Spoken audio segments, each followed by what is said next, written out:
today is Martin Moloney, the MD at Buxton Resources, as the company progresses towards its maiden drilling campaign at Madman. Marty, it's good to be catching up with you. How are things? Great, thanks, Mark. It's great to be here. Good to be speaking. Good to be catching up on the Madman Project. So, of course, this is the project that has that 200 nanotesla magnetic feature covering 1 square kilometre, which you say bears a striking resemblance to the Havieron gold-copper deposit. So let's just talk a little bit about that Havieron gold-copper deposit, whether it's a Havieron style or whether it really looks like it. What was Havieron all about that made it so special? So Havieron was essentially a greenfields discovery where Greatland Gold, our current chair, Gervais Heddle, was the managing director at Greatland Gold for the discovery of the Havieron deposit. Now, Havieron, it's located close to an existing gold mine called Telfer. I'm not sure how many Ks, 30, 40 Ks away. But really what drew the explorers there was a very discrete magnetic pimple, let's say. And so what we've got is another geophysical magnetic anomaly that looks very, very similar in terms of its width and just how discrete it is. So it's just sitting out there in a field of low mag stuff, and all of a sudden you get this anomaly. Havieron is Australia's third largest undeveloped gold project by resource ounces. It's a cracking discovery. It's one of the top discoveries in Australia in the last decade. So it's rapidly progressing towards development there. So what Buxton is looking for really, it will translate to a tier 1 discovery at Madman.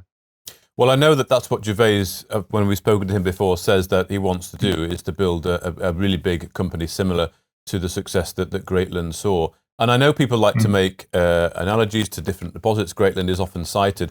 But I think the fact that Gervais is, of course, he was core of that and now he's core of your team, I think you probably have a bit more confidence in sort of making that cross analogy there.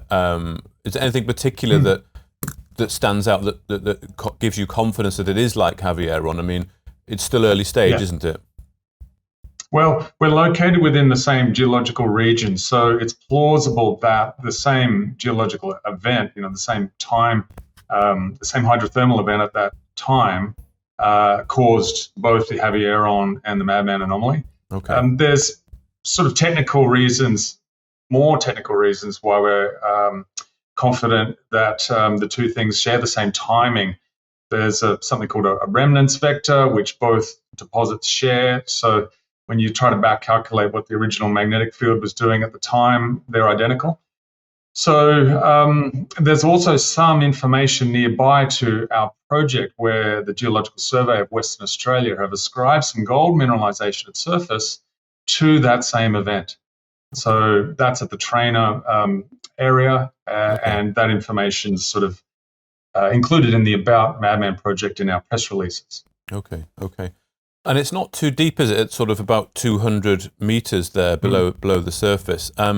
Of course, you've got to get on and do some exploration, right? And do some drilling. But that's also stated in the press release here that you've secured your earthworks contractors. So they've been engaged for preparing the site for March. So just in a month or so's time there. So that will be for sort of drill pad preparation. And then you're going to get a drill on there as soon as they're available. Is that right? So get drilling as soon as you can. Yeah, that's right. So the news that we've put out recently is that our miscellaneous license, which is a form of license which we can put over an area to allow us to construct a track.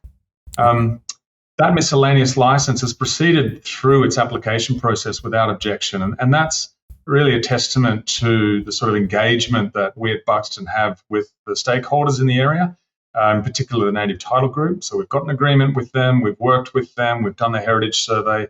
And in fact, that miscellaneous license aligns perfectly to the clearance that we've got in terms of that heritage work. So really the dominoes can fall from here in terms of the rest of the permitting that's required. So the next thing that happens after that objection period is passed is that the license should get granted. And indeed, since we've released that press release and today, just within a few days, the department has granted that license. So it's now live, miscellaneous license. L69, 67. So right now we are working on the submission of a program of work. We expect sometime early March to get an assessment of that. And then once that program of work is in hand, we can head out there. But now we've got we can be confident that sometime late March we can head out there with earthworks contractors to put in the track, and that's why we've engaged some people, locked them in, we're really looking forward to getting out there. Okay, so this is access. This is what this work's going to be all about. That's right. Yeah, there's about 60 kilometers of access that we need to put in because it's so far from existing tracks. Okay. Yeah. So, we're really out there in terms of being in a remote part of Western Australia. Okay. And then once you've got that access sort of sorted, then does that mean people need to visit sites and then really sort of make a decision on how you're going to attack this with the drill bit? We know now how we're going to approach it in terms of where we're going to drill. While we're doing that access work, we can do some survey work, which will help us work out a little more accurately that cover depth. That may inform our approach to the drilling, as in whether we take a diamond rig or whether we go with an RC rig. But regardless of that, the accuracy that we've got, the precision that we've got with the magnetics allows us to know where we want to drill and how we want to drill it. Okay. So we can go out there with the earthworks, we can clear the pad for the camp, one for the drill site, we can put the sumps in, we can tell the drillers, drill here. And then in the meanwhile, we're working with drillers to lock down a rig. And that'll follow hot on the heels of the access. Good, excellent. And I hate to ask directors these questions about timelines and when you want to do things because it's always difficult to hold you to that. But I mean, that's what investors want to know, right? Is when you're going to drill it. So do you have an idea in mind when you'd like to get a drill on site? Oh, we'd like that rig to be showing up in early April. Okay. There's still things out of our control. We need to get the monitors for the earthworks survey. We need to find the driller, and we need the weather to work with us. So there's some things that we can't control, but certainly we're pushing to have that rig, and we think it's feasible to have that drilling program underway in early April. Excellent. Okay. Good. Well, thank you very much for giving us that update today, Martin Moloney, the MD at Buxton Resources. So we'll be keeping tabs on how things develop at the company.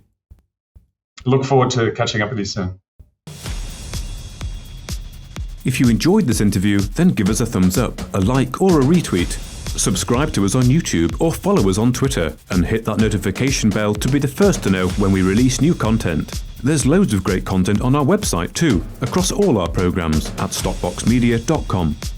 Thank you for watching.